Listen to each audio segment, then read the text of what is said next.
नमस्कार दोस्तों, स्वागत है आपका। सबसे पहले तो आप सभी को होली की बहुत बहुत मुबारकबाद, बहुत बहुत शुभकामनाएं। साथ ही रमज़ान का तो पाक महीना चल ही रहा है, आप तमाम लोगों को भी रमज़ान के पाक महीने की बहुत बहुत मुबारकबाद। सबसे अच्छी बात यह है कि नफरती बयानबाजी के बावजूद कहीं से किसी भी तरह की कोई अप्रिय घटना अब तक सामने नहीं आई है जब तक वीडियो रिकॉर्ड हो रही है। कहीं कोई शांति भंग होने की खबर नहीं है। हाँ, मस्जिदों के सामने नाचने वाले इस तरह के वीडियो जरूर वायरल होते रहे हैं और ये कोई अलग बात तो है नहीं। पिछले कई सालों से हम इसी तरह से देखते आ रहे हैं कि जब कोई भी त्यौहार क्यों ना हो, लेकिन एक बड़ा जो भीड़ का हिस्सा है वो मस्जिदों के आके नाचता है और ये त्यौहार नाचे बगैर मस्जिदों के सामने अधूरा रह जाता है। 12 मार्च को हमने रत्नागिरी का वीडियो भी देखा, क्या जिस वक्त रात में तरावी की नमाज चल रही थी तो उसी वक्त एक उन्मादी भीड़ तेजी के साथ मस्जिद की तरफ पहुंचती है और वहां पर जाकर बयानबाजी की जाती है और नारेबाजी की जाती है। पुलिस वहां पर तमाशबीन खड़ी नजर आती है। मजेदार बात तो यह है कि रत्नागिरी पुलिस ने जबरन प्रवेश की खबरों का खंडन करते हुए कहा है, जबकि वीडियो अपने आप में बुरी कहानी को बयां कर रहा है। पुलिस का कहना है कि जुलूस के दौरान केवल कुछ आक्रामक नारे लगे थे जो कोंकण क्षेत्र में होली समारोह का एक पारंपरिक हिस्सा है।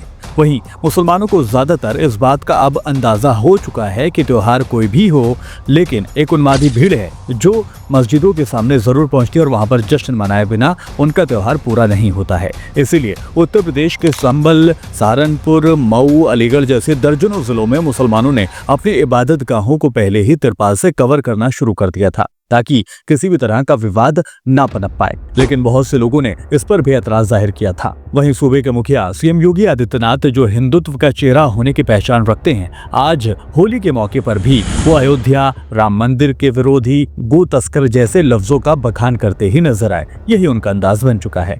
और ये तस्वीर कोलकाता की है, जहाँ एक तरफ जुमे की नमाज तो दूसरी तरफ होली खेलने वाले लोग नजर आ रहे हैं। किसी को किसी भी ना तो हुरियारे से ना ही नमाजी से दिक्कत नहीं है। शायद इसीलिए ही ममता बनर्जी एक मजबूत मुख्यमंत्री के तौर पर सालों से एक ही राज्य पर सीएम की भूमिका अदा कर रही हैं।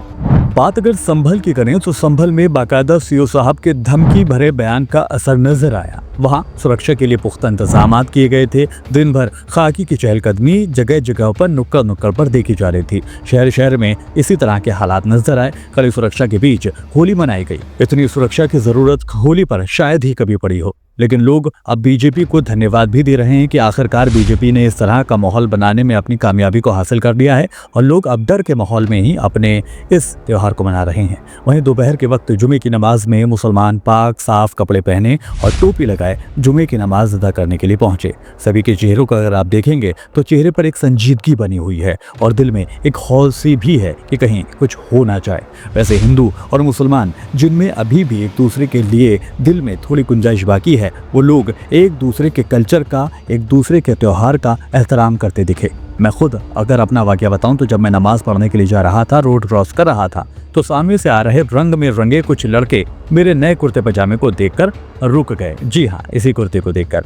और मेरे रोड पार करने के बाद वहां से वो गुजरे। मैंने उनके इस रुकने के अंदाज की कद्र की और उनकी तरफ हल्की सी मुस्कान दी। और हाँ, मेरे दिल में तुम्हारे त्योहार के लिए वैसी ही इज्जत है और एहतराम है जैसा तुम्हारे दिल में मेरी नमाज के लिए।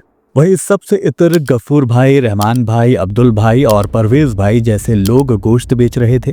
मटन खरीदने के लिए लाइन में महेंद्र, सुरेश, घनश्याम, मनोज, राकेश, राजेश जैसे लोग खड़े नजर आए।